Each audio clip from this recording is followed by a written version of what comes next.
afternoon, everybody, and welcome to the 2021 Professorial Chair Lecture Series of the UP School of Statistics. I'm Michael Daniel Lucagbo. I'll be your moderator today. Let me start out by sharing with you the guidelines for our proceedings today. So here are some reminders. The audience is requested to reserve their questions for the Q&A forum at the end of each presentation. The audience is enjoined to use the raise hand feature of Zoom to facilitate the Q&A forum in an orderly manner. The audience may also use the chat feature of Zoom to relay their questions. The audience may send their questions to everyone or privately to the moderator. Whether asking the question live or relaying it via the chat box, the audience is requested to use the following format when asking questions: name, university or institution or agency, and the question. And so at this point, let me now introduce our speaker for today, our distinguished speaker. Professor Michael Van Supranes is this year's awardee of the University of the Philippines Statistical Center Research Foundation Incorporated Professorial Chair in Statistics. Professor Supranes is assistant professor at the UP School of Statistics. He is a dedicated educator who advocates numeracy, responsible use of statistics, and effective use of educational technologies. He is also an exploring researcher who has interests in high-dimensional statistics, statistical machine learning, deep learning, and natural language processing. So, ladies and gentlemen, without further ado, I give you now the floor to Professor Michael Van Supranes. Hey, good afternoon, everyone. Okay. So I'll now start my presentation. Thank you for attending today's professorial lecture presentation. Okay, so my presentation is titled Robust Model-Based Clustering Procedure for Mixed Data. Okay. So this is my outline of presentation. Okay, so I'll start with a brief introduction. I'll discuss what's my motivation for this paper, why I am studying robust clustering and why mixed data type. And then I will be discussing related methods, which is a general approach to tree model-based clustering and model-based clustering for mixed data type. Okay, so I'll be discussing several probably relatively new techniques when it comes to model-based clustering, because when we talk about clustering, we often talk about hierarchical methods, k-means, k-methods. So often model-based clustering techniques are left out. So we'll discuss something a little bit more about model-based clustering. And then I'll be presenting the robust procedure for model-based clustering for mixed data type, which is essentially just a combination of already two existing techniques. And so it's accessible in the sense that the procedure will be accessible in the sense that the codes are readily available. The two components that were combined together are already available, and or just have to know how to understand their GitHub codes that you can implement it on your own. I'll be presenting the results, results of simulations that I've done, that I've completed so far. This is a partial results presentation, and I'll be showing a real data example, just to show the possibility of the technique and some conclusions to end the presentation. Okay, so let's start with my motivation. Why do I want to create or suggest an approach for model-based clustering that is robust, and what is the sense of robustness that I would like to achieve, and why mixed data type? Okay, so the motivation for the study is actually fraud detection and bot detection problems, because I've been sitting as a panel member in several projects or special problems that involve fraud detection and bot detection, and I've seen that there's a certain gap in terms of the methods that we use. Specifically, fraud detection and bot detection problems, based on my observations, are often solved by building a classification model that identifies fraud and bot. Now, I do think that that's the end point of a fraud detection or a bot detection. That's a researcher project. However, before we achieve that point, now we can build a classification model. This requires us to have labeled data. No, it requires labeled data to exist. It is dependent on availability of reported cases and or past investigations. And the thing is, this is an ideal setup, no, for certain, let's say, companies or organizations who want to do fraud detection or bot detection. Such labeled data may not exist. Yeah. So in the absence of labeled data, what do we do? You know, do we wait? No, do we wait until we have enough bot or fraud cases reported, or do we investigate random instances until we detect enough bots or fraud cases?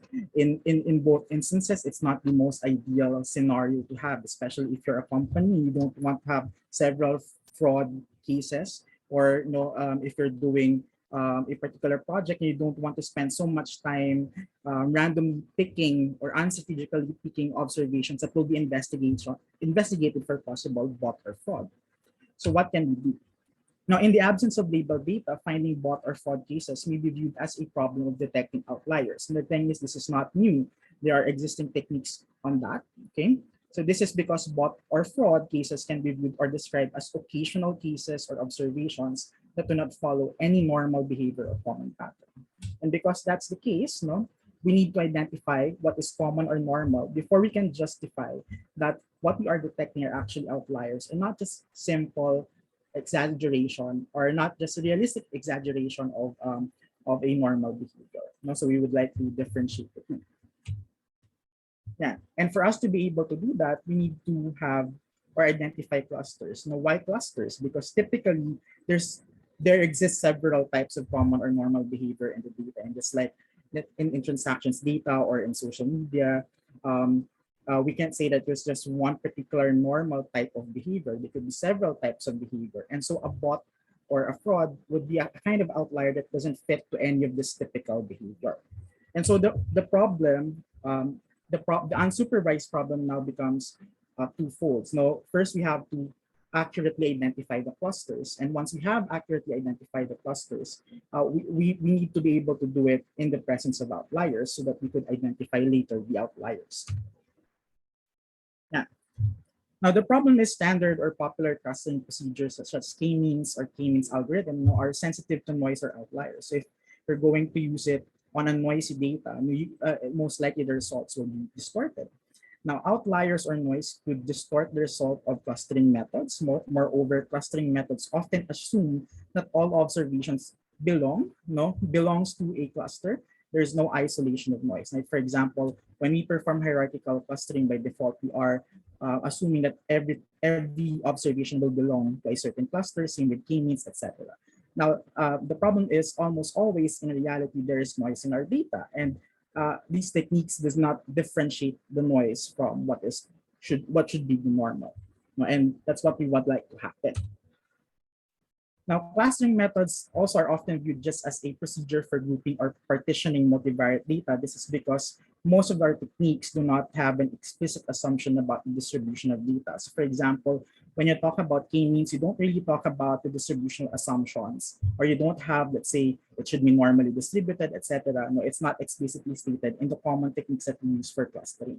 Now, that could be a problem, especially in terms of outlier detection, because if you don't have an assumption or a model to base on your normal behavior, it will be difficult to objectively quantify what is an outlier.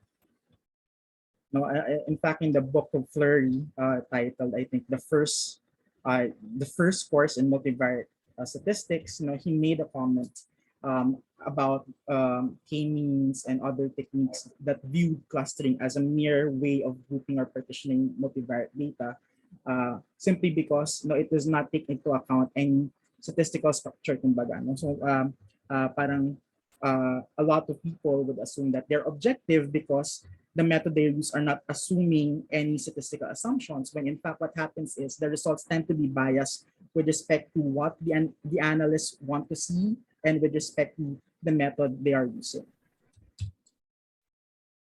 Yeah. So another misconception mentioned is when performing k-means, we often thought that this is a distribution-free technique. Well, on the other hand, it can be viewed as fitting actually of a mixture of Gaussian models where wherein the dispersion matrix is assumed to be an identity matrix, hence each cluster is simply defined by the means, which implies that using k-means fitting or fitting k-means means that the clusters are more accurate when the clusters are equally dispersed. However, k-means becomes disadvantageous when the clusters are dispersed differently and or when variables are correlated.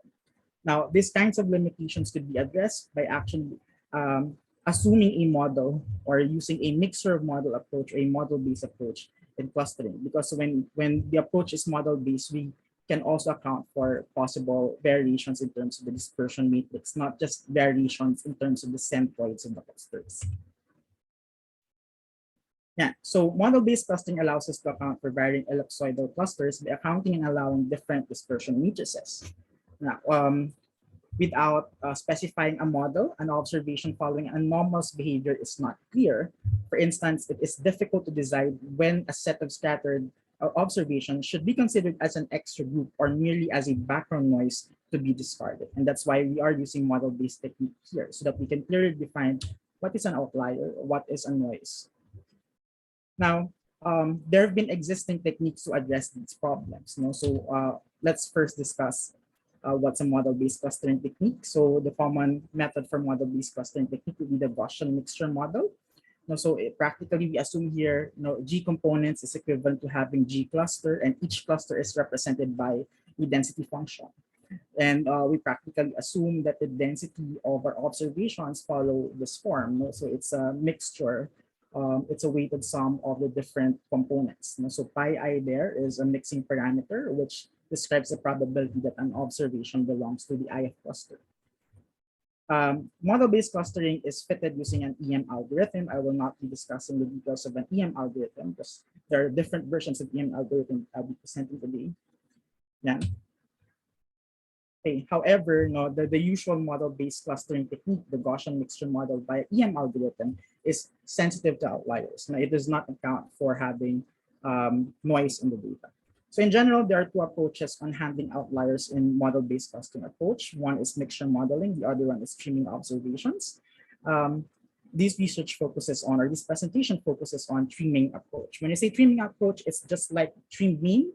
So trim mean is considered less resistant compared to the mean because we're trying to trim the extreme values.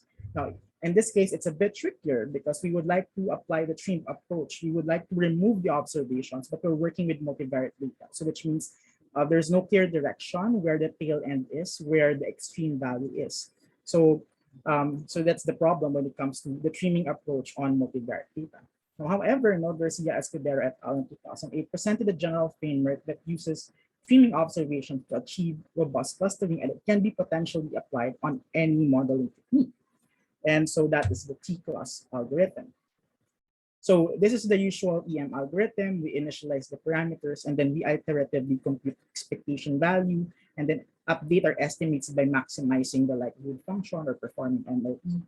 And we do that iteratively until convergence. Now, when we perform trim clustering, we will add more steps into this framework. So this is the usual. We initialize the parameters, we do the expectation step and the maximization step. Then until convergence, we repeat that, then we stop. Now with the trim approach, what we do is we compute for a discriminant function. This is actually a base discriminant function. Before performing the E step and M step, we compute D function for each observation and trim alpha 100% of observations with the lowest value of D. Now D has this form, okay? So D has this form, so D is simply the maximum of the discriminant function or this discriminant function evaluated at each component. So it seems so Di is simply the mixing probability times the value of the density at that particular estimate mu epsilon I of that observation. So the logic here is that if the maximum among these discriminant values or discriminant function values is low, it means that it does not help discriminate any cluster or grouping. That's why we remove a portion of the data that has the lowest discriminant function values. Yeah, so it is in this case, no, in linear discriminant analysis, it is used as a classifying tool. In this case, it is used to identify observations that are not helping in discriminating clusters. So it is used as a measure of outlierness. Yeah. Another feature that is new or introduced in T-class by Garcia Escudero is the concept of setting a restriction on the eigenvalues. So what happens here is that if we have G clusters, we have um, and we have p variables. So it means that we have p sets of eigenvalues in each of the clusters. So essentially, we have p times g eigenvalues. And in this particular, in their method, they allow the user of the technique to set a restriction on the ratio between the smallest eigenvalue and the largest eigenvalue. And the reason here is if we allow the ratio to be very large, we're allowing one cluster to be very big and the other to be very small. And for this particular instance or application that we're looking at, a very small cluster should be considered as an outlier. So we would like to prevent that. And for us to prevent that high disparity in terms of cluster sizes, one approach is to set a constraint on the ratio of the minimum and the maximum eigenvalues. And that was applied here. So unrestricted algorithms tend to detect small groups of observations, and adding a restriction often results in more informative partitions. Yeah, so in general, this is what happened or what's new with T-class. In the usual EM algorithm, we added a step for streaming observations, and we also added a step for updating sigma whenever it does not satisfy the restriction. Yeah, so that's the T-class algorithm. Now, the T-class algorithm, unfortunately, is not designed for mixed data types. And for this, for my motivation, it is very important that we extend it to the mixed data types. Why? Because when it comes to bot detection or fraud detection, based on experience, encountered from works of our students, they often consider categorical or ordinal data as an important predictor of fraud or bot or of outlierness. So it's important that we develop a unsupervised technique that could also cater to categorical and ordinal data. Okay. Hence, here comes the model-based clustering for mixed data. Now, McFarland and Gormley developed a model-based technique for mixed data that uses a latent variable model to account for other data types. Now, when we say it's a latent variable model, we are assuming that these nominal observations and or ordinal observations are actually transformations or realizations of a continuous latent variable. And it's the continuous latent variable that we use in the model-based clustering approach, because the model-based clustering approach, such as the Gaussian mixture models, cannot be fitted, or it's not ideal to be fitted against nominal or ordinal data because normal models a continuous variable. Yeah. So these are the details. In the interest of the time, I will not be able to discuss them in detail, but practically, so it assumes a certain normal latent variable for an ordinal variable. And similarly, for a nominal variable, it assumes that behind it, there's a set of multivariate normal latent variables defining the nominal variable. And so in their approach, what we're modeling is not the raw data. What we are applying the model on the latent variables. So the joint distribution of the continuous variables and the latent variables that we assume to be continuous is the one that we are modeling as a mixture of Gaussian. So that's how they implement it. So there are different techniques of of modeling mixed data. So this is just one.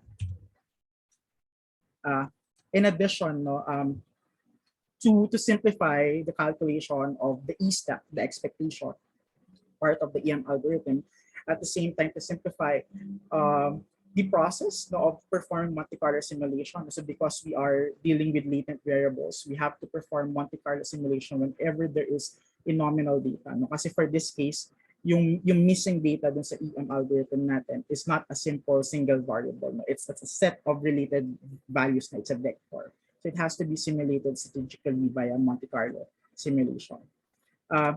So one of the limitations, I guess, of the technique is that it cannot fit a model that assumes correlations between variables of different types. So assuming kasi na walang correlations between two variables of different types would make the calculation of the log likelihood easier kasi I could separate the log likelihood for the continuous variables part, for the ordinal part, for the nominal part, and that's how the algorithm works. Yeah, and that's still what I'll be applying, no? And later in the simulations, no, I will be testing whether or not deviation from that assumption would greatly affect the performance of the model. Yeah. So what is the robust model-based clustering procedure? It's very simple. We apply the trimming technique developed by Garcia Escudero et al. For T-class, but we apply it in the algorithm of class MD, which is designed for the mixed data. Hence, what we get is a robust model-based clustering procedure for mixed data. So these are the steps. No, we specify G, the number of clusters. We specify alpha, the proportion of observations to be removed. C is for the restriction between the minimum and maximum eigenvalues. Although for the simulations, I did not explore it that much. So we'll be focusing at really the accuracy of the clustering technique. Okay. So it's just like the usual EM algorithm with the addition of the steps of with the addition of the discriminant functions and cleaning of observations. And this part is updating of, that part is for the updating of the eigenvalues, and we do that until the convergence. Yeah, so we now proceed to the simulation experiment. So practically what the algorithm does is it removes certain observations before we perform M class or class MD, and it's embedded in the iteration. So meaning nagbabago-bago rin yung tinatanggal at kasama sa analysis habang nag-improve yung model. Okay. So in the simulation experiment, what I did is to compare 5 techniques with respect to 2 characteristics, and that is recalling the clusters correctly, meaning accurate ba, no? Was it able to identify the correct cluster assignment, and was it also able to correctly identify outliers, or at least among those removed observations, were you able to cover the majority of the noise or outliers in the data? Because again, the motivation for exploring this technique is for us to be able to have an accurate clusters, and at the same time be able to use a technique to detect potential outliers. Okay, so we are considering 3 techniques that are designed to handle mixed data, and those are T-class MD, class MD, and K-methods. So for those who are not familiar with K-methods, it's just like K-means, but instead of having means as the center of your cluster, you have exactly one of the observations or a medoid or as a representative or center of the cluster. So essentially, it's more flexible because it doesn't require a calculation of a mean. So it can work for ordinal categorical data. Then we have T-class and K-means, which are designed for continuous data only. Now, since we'll be doing simulations involving mixed data types, what happens for the T-class and K-means case is that the ordinal data is simply treated like a score and interval level scale, and the nominal data are converted to dummy variables. So I call this as a naive way of handling mixed data type. Like we simply let it be. Like we use the techniques and assume that they are continuous in nature because it's numeric in form. So because it was also interest to show to the participants today what is the effect of doing that, because a lot of people I've seen a number of people doing that simply because K-means is the most accessible technique for them. Yeah, so considered 4 scenarios, like outliers are far and model assumption is satisfied. Outliers are near or more difficult to detect, but model assumption is satisfied. And then outliers are near, but normality is slightly violated. So some of the components are slightly skewed or thick in certain areas. And outliers are near, but the block diagonal assumption is violated, meaning there are correlations across different types of variables. Yeah, so these are just some of the visualizations. So it might not be clear, but the range of scenario 1 is much wider compared to the range of scenario 2. As you can see, there are small groups of outliers.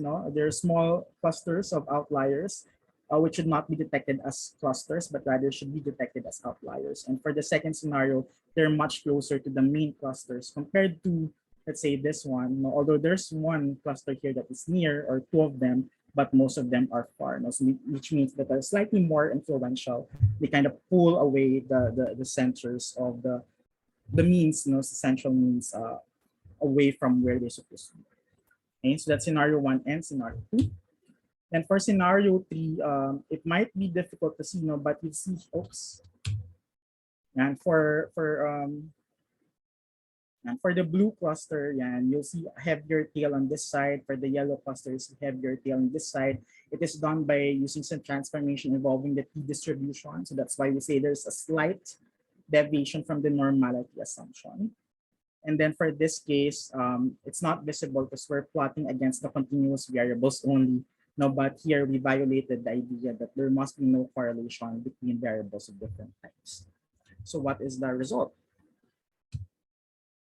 So in each scenario, it is assumed that the optimal number of clusters is identified. So lahat sila fitted at 3 clusters, and we'll see if they will be able to identify the correct 3 clusters. And alpha is set at 0.05 because the simulated data has a contamination rate of about 5%.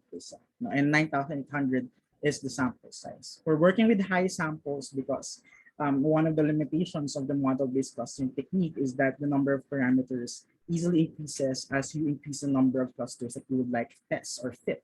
Simply because the number of parameters multiplies by the number of clusters. So which means more unknown parameters need more data. Yeah.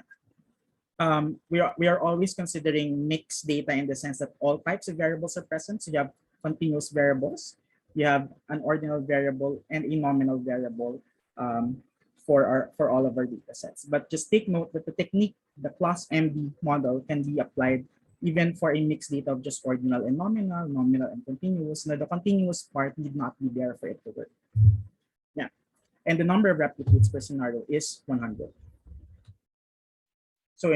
So our scores for comparison would be the adjusted RANS index. It measures the agreement between the assigned clusters and the true clusters. So this can only be done in a simulation setup because in reality we don't really know the true cluster assignments. But since this is a simulation experiment, we can assess that. So higher is better. Higher agreement with the true clusters means that the method is performing better in terms of accurately identifying the clusters.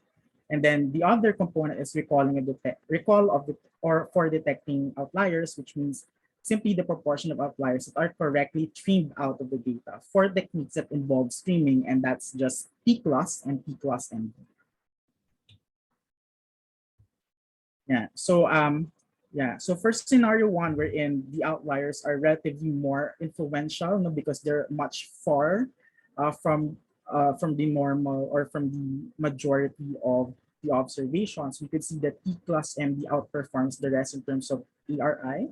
So its agreement with the true clustering is around 0.9, while the rest is at 0.7, 0.5, 0.5, 0.2. And it's quite noting to see that there is an improvement in using T class MD from class MD when there are extreme outliers present, and not just noise. And then in terms of recall, we can see here that T class and T class MD are quite comparable in terms of identifying or covering the outliers among those set of observations that were trimmed out of the analysis. And T class is slightly more accurate in terms, or more efficient in terms of having high recall, but the values are comparable. And that pattern is constant throughout the different scenarios. In fact, T class MD performed best in scenario 1. For the rest, you could see that in scenario 2, class MD and T class MD are very comparable. And one of the things I think the reason for this is because the groups of outliers that could have been influential are too near the true clusters that it may not really have an effect, to the point that they're just comparable. And another worth noting result is that it is also comparable with K methods, which does not assume any model at all. I mean, does not assume an explicit model, yet it works, right? But the message is clear that techniques that are not designed for mixed data, such as K-means and P class, simply cannot have good recall in terms of accurately identifying the clusters. But in terms of identifying the outliers, T class still perform regardless of the nature of the data, right? Right. I guess this is because the outlyingness is mostly defined by the continuous variable. So in this simulation, the concept of extreme or being outlier is mostly hinged on the continuous variables. Now, because we cannot really have extreme values in like an ordinal or categorical variable wherein the range of values are bounded.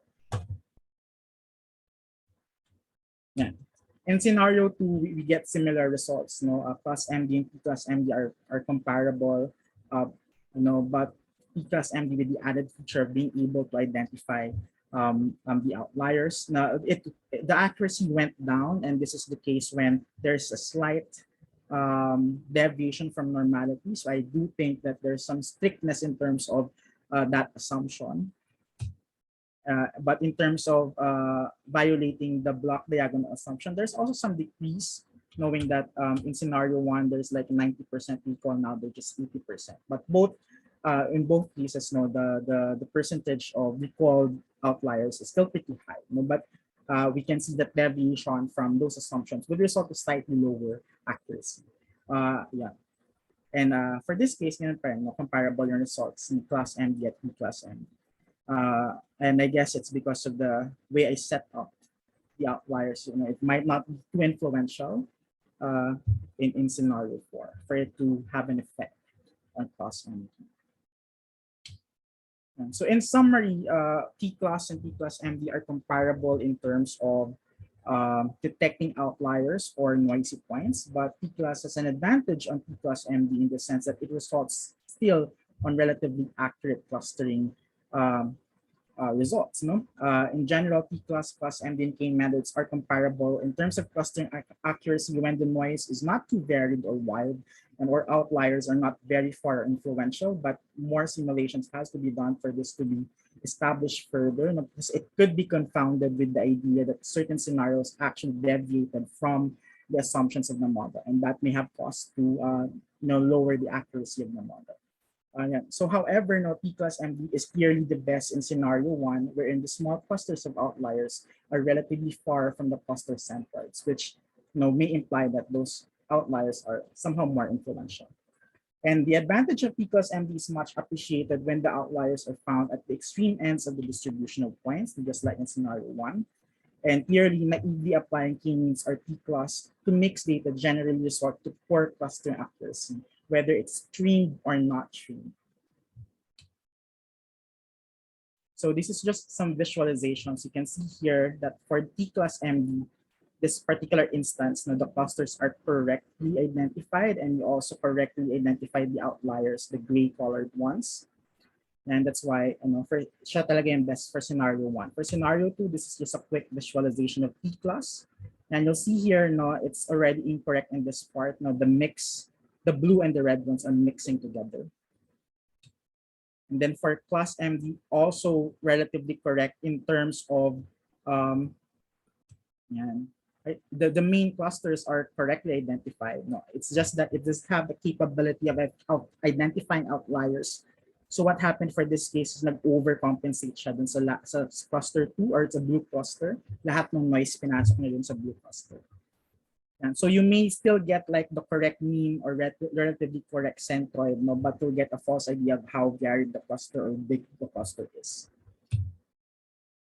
Yeah, so K means definitely wrong. Yeah, it's the mix of yellow and red, etc. But K methods perform a little bit better. Yeah. Now, there are still some problems I have not addressed. So first, the simulation results assume that the values of G and alpha were specified correctly. Now, how do we choose G and alpha? Now, for this case, it's still a work in progress. But McFarland and Gormley has a BIC hat technique, measure or score for the class MD model. Unfortunately, it does not apply to the T class MD because we are performing trimming. So we can use it to compare different alpha values. I did try a reweighted version of the BIC hat because I wanted to use N still and to account for the loss of sample, but in terms of simulation, the behavior of the score is not ideal. So it doesn't suggest the correct number of clusters. In fact, it doesn't have a clear pattern at all. So it's a bad metric to consider. And yeah, so ito yung parang suggestion na 4 clusters. It's really poor. Yet siya may pinakamataas na BIC score. So this part is still work in progress. Another part is work in progress. Not all of the observations are outliers. Some of them could truly fit in the data. No? So you could alpha could overcompensate should that could cover all the possible outliers. So to resolve that, now you can always validate whether a team observation is an outlier, given that we have a robust estimate of the clusters. That's why it's important that we have an accurate estimates of the clusters. Right? Because of that, you can perform tests for detecting outlier, or you can perform forward search algorithm to the method. Yan. So quick na lang, no, real data example. No, unfortunately, hindi pa ako ready dun sa phase ng bot detection, but that's the goal, no, that eventually it will be applied on a bot detection study. For now, I'm using it on a prostate cancer patient's data, which was used by Parland and Gorman in demonstrating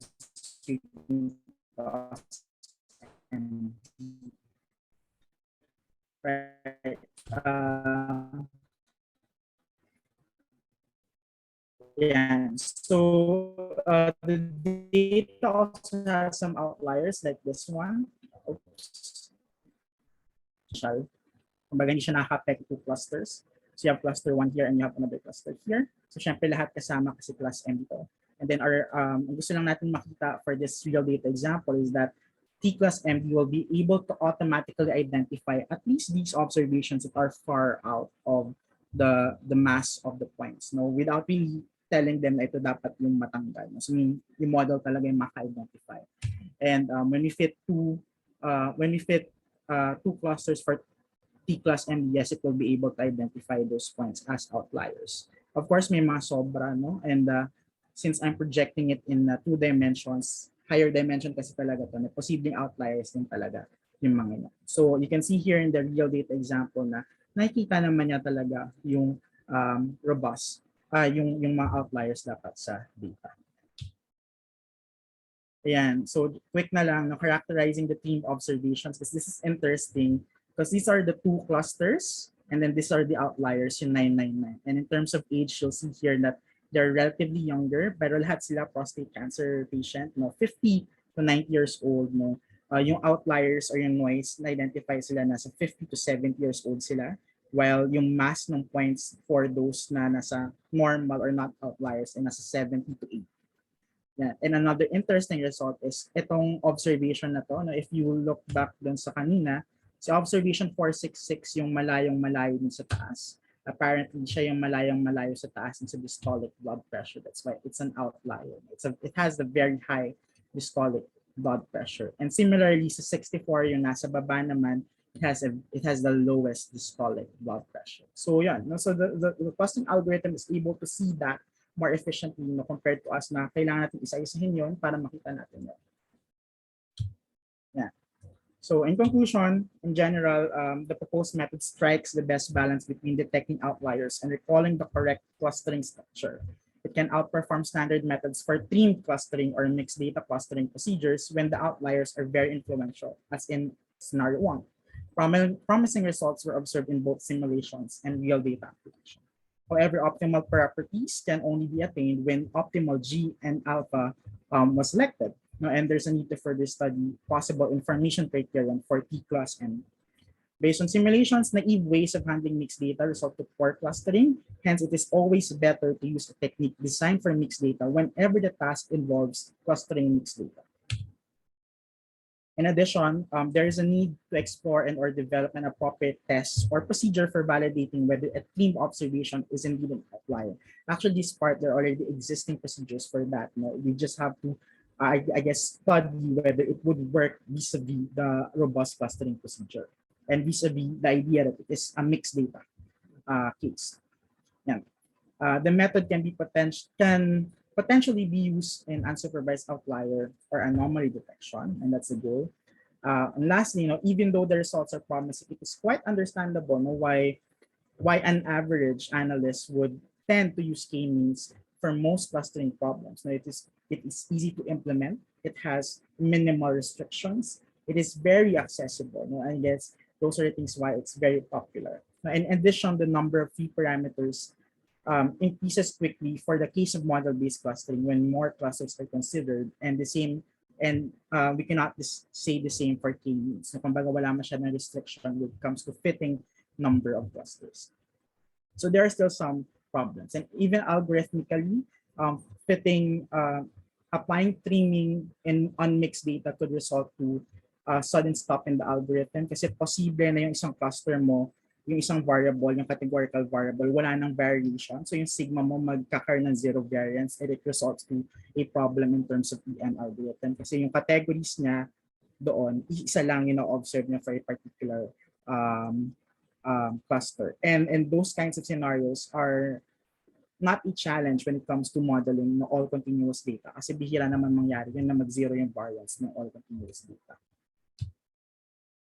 And these are some of the references. And again, it can be implemented. You can try it on your own. Just have to check the GitHub of class ambient class and combine the necessary parts, from both packages. And that's the end of my presentation. Thank you. Thank you very much, Professor Supranes, for the very interesting talk. So at this point, I now welcome questions from the audience. And so if you want to ask a question, you could either type it in the chat box or you could unmute yourself and just introduce yourself, give your institution, and also your question. If you either you type in the chat box or you just unmute yourself.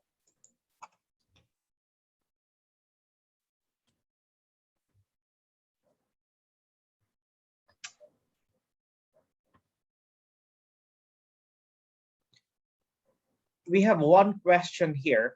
We can start with this. So could you give more details on how ordinal and nominal data are handled in T-class MD? Sige. Ay, na-close ko. Wait lang I have to open it again.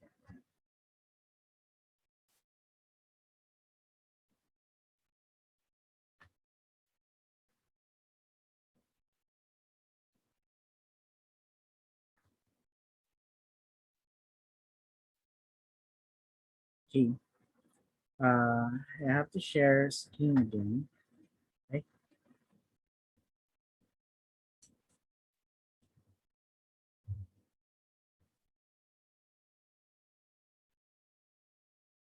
And so the part for handling different data types is actually from the class MD model. It will be directly taken from how class MD model addresses mixed data problem. So what it assumes, let's say this is one particular observation Y. It is composed of observations from continuous, ordinal, and nominal data. And the thing is, your mixture or yung Gaussian mixture model is designed for all continuous data. So what happens in the case for the mixed data type, in the latent variable approach, we assume na yung ordinal observations natin and nominal observations is a realization of some latent variable that is normal yung distribution niya, which we can relate directly with the continuous variable. So for example, for this case, for an ordinal variable with kj levels, it assumes na yung value ng yung level ng ordinal variable is realized when yung kanyang latent variable is within particular bounds na within dun sa PDF. So it particularly ito yon. So kung meron kang if the ordinal value equals 1 has a probability of 0.5 and then yung range mo dun sa normal support ng normal random variable will also have equivalent range such that 0.5 din po. So ganun siya ginagawa. And because Z is a hidden variable, it's something that we do not observe. We use EM algorithm, kasi meron siyang concept of missingness, diba? Yun yung isa sa application ng EM algorithm.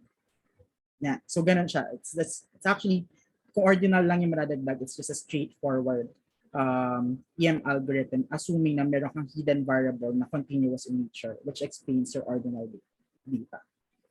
Yeah. For the nominal case, ganito niya present. No? So for the nominal case, if you have, let's say, a nominal variable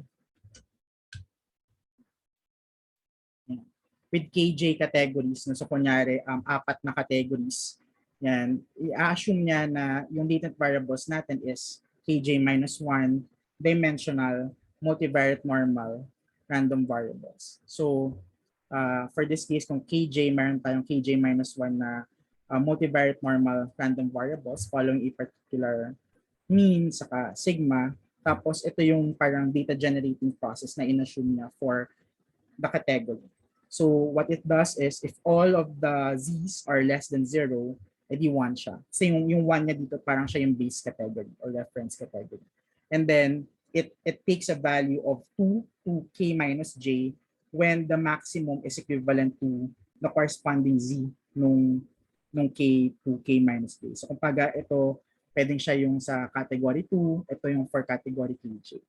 So ganun niya sinet. No? So dahil multivariate normal siya, kumbaga dapat may innate correlations within each other, yung z's or yung related variables that explains a nominal variable. We cannot parang apply yung usual na EM algorithm natin. So this is where Monte Carlo simulation applies. No, kasi yung expectation involving the latent variables for the nominal case, which is a vector, no?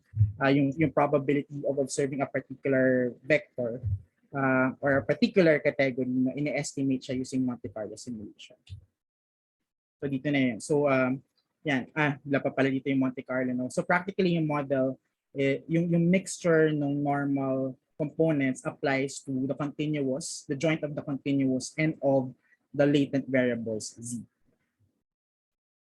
So actually, if you have p variables, hindi lang p talaga yung magiging parameters per hindi lang p means yon kasi kung may nominal doon, dadami kagad siya. So it's actually one of the challenges in of a fitting class MD because ang dali-daling dumami ng parameters because of the nominal part. Ayan, so in addition lang yon, as explained kanina, it assumes a block diagonal matrices simply because if we will still assume na correlated across ordinal continuous, nominal continuous, ordinal nominal, we have to perform yung Monte Carlo simulation for the entire z's ng ordinal nominal, accounting for possible correlations between them. So kumbaga mas maging complicated siya. So for this particular algorithm nila McFarland and Gormley, yung pinaka flexible na nilang model would be this. No? They assume na hindi walang correlations between the different types of variables so that pagdating din sa pag-compute ng log likelihood, they could treat them separately. Kumbaga mathematical convenience yung nangyari doon. Kasi mahirap i-solve yung E-step kapag may correlation sila. So yan, so ito yung part na when there's a nominal variable, the E-step is calculated using Monte Carlo simulations and several continuous vectors are simulated from a multivariate normal distribution. Then the probability of observing category is the proportion of simulated vectors corresponding to the category. Yan. It is a bit tricky in real data in the sense na may possibility kasi na for a particular cluster, isang category lang yung ma-observe and the algorithm currently cannot handle that kasi it's supposed to be may variation pa rin yung data for any cluster. So kasi pag ganun yung case, magkakaroon tayo ng zero variance and walang ganung assumption sa current algorithm. Okay, thank you very much, Sir Van. Any other questions?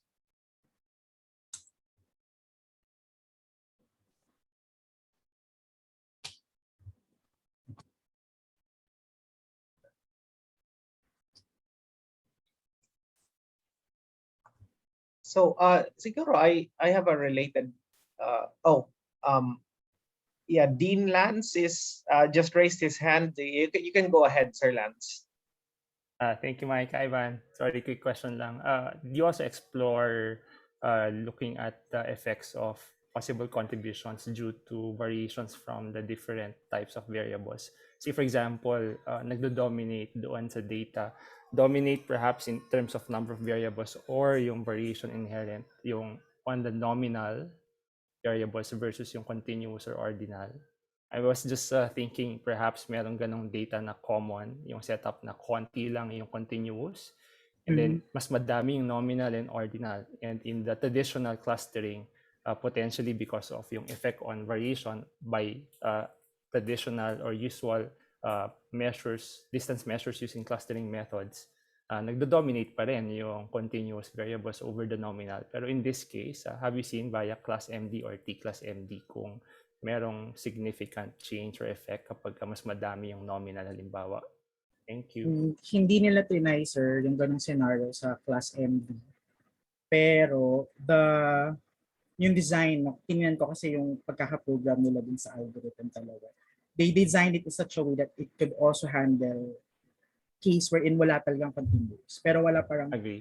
walang formal study kung ano yung effect na. Pero definitely walang question regarding robustness dun sa case na puro categorical or ordinal sila. Kasi mahirap i-form yung case na may small cluster ka na iba yung behavior based on categorical data kasi nasa shallow down siya, kumbaga hindi talaga siya nakikita as outlier.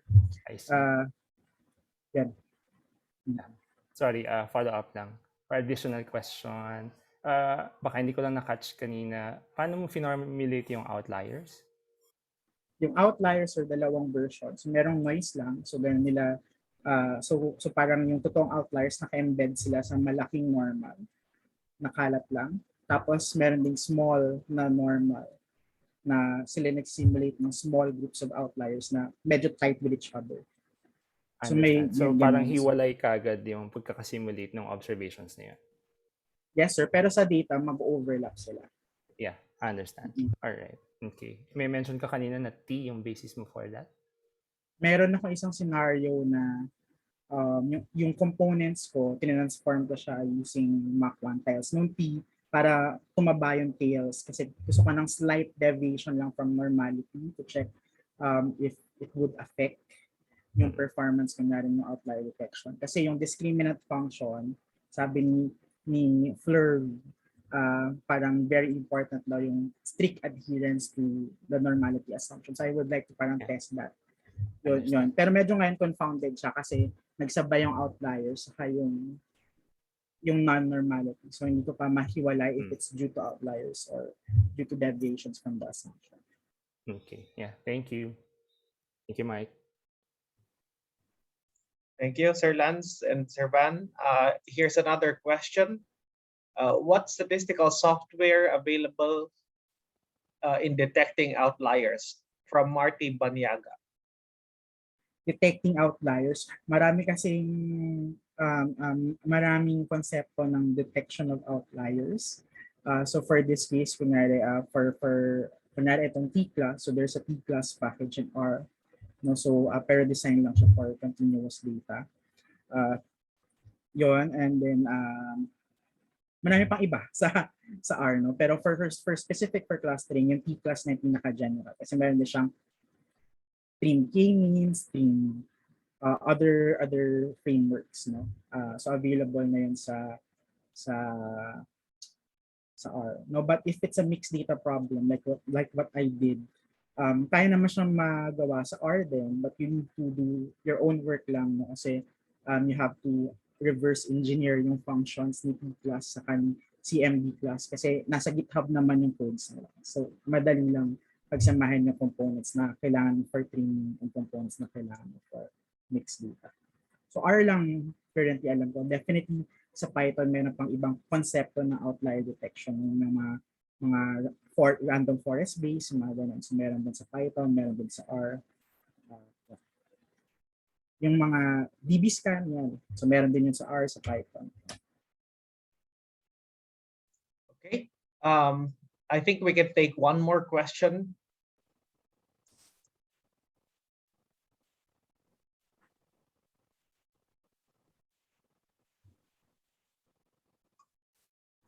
So I don't see any more questions here. I guess we can now end the Q&A session, and I'd like to call on our Dean, Dr. Joseph Ryan Lansangan, to present our certificate of appreciation for Sir Van.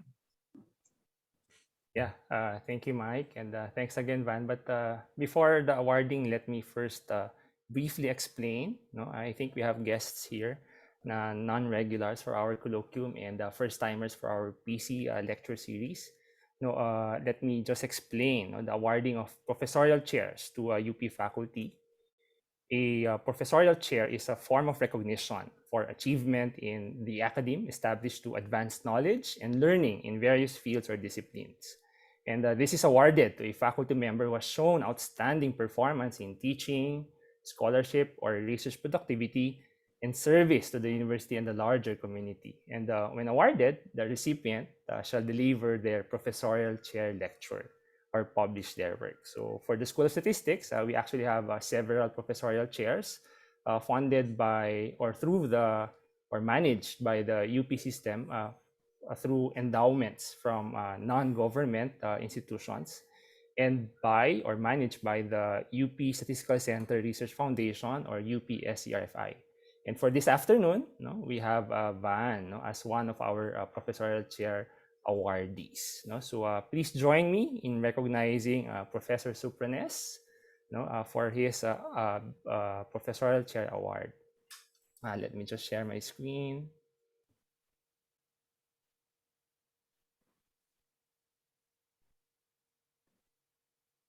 So UP School of Statistics award this Certificate of Appreciation to Professor Michael Van B. Supranes, 2021 UP Statistical Center Research Foundation Inc. Professorial Chair in Statistics for his excellent lecture entitled Robust Model-Based Clustering Procedure for Mixed Data, given this 9th December 2021 via Zoom. Signed, yours truly, and Dr. Imogen F. Evidente, Director for Research UP School of Statistics. So again, let's have or give Van a virtual react. Again, Van, congratulations. Congratulations, Professor Supranes, and thank you, Dr. Lansangan, for presenting that certificate. I think you can imagine that we are all giving you right now a virtual applause, Sir Van. So congratulations once again. No, in my case, my applause is live. So I guess we have upcoming events, and maybe we can pull up a slide about that. Okay. Right. So we'd like to invite you to our next Professorial Chair Lecture. In fact, 2 lectures in one. Professor Martin Agustin Borlongan will give a lecture entitled Testing for Non-Trivial Principal Components in the Presence of Outliers. And Professor Francisco de los Reyes will give a lecture entitled Going Hardcore, Gibbs Modeling for Inhibition Processes. That's on December 16, 2021, a Thursday from 4 to 6 p.m. via Zoom. And I'd also like to remind you to that there a feedback form and certificate request can be made right after this colloquium. So also there's a message here to register for the next event. Then you have the link that's given to you in the chat, and your feedback is very much welcome.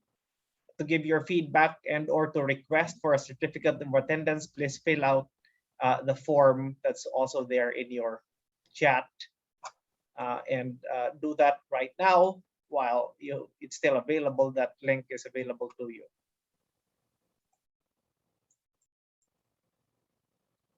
And also, if you would like to receive some UPSS announcements and updates, be part of the mailing list by filling out the form found in the link. So there's a link again provided in the chat box.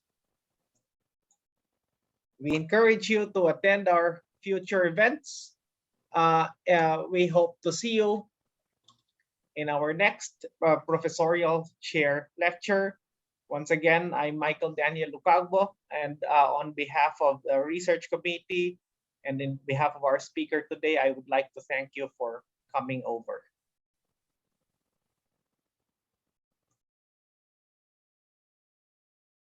Thank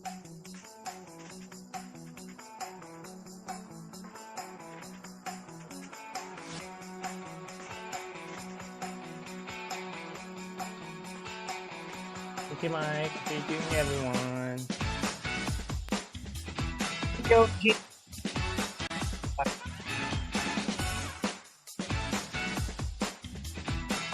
Meron pa next week. Ano? Meron pa next week.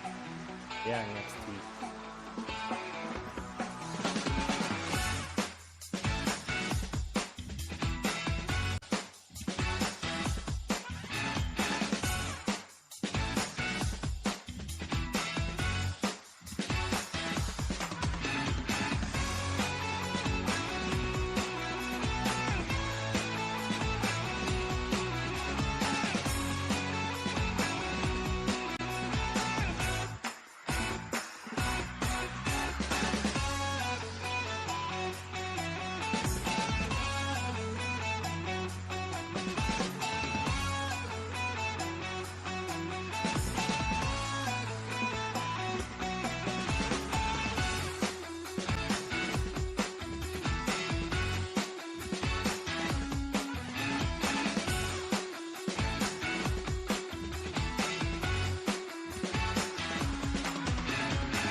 Thank you, Zar.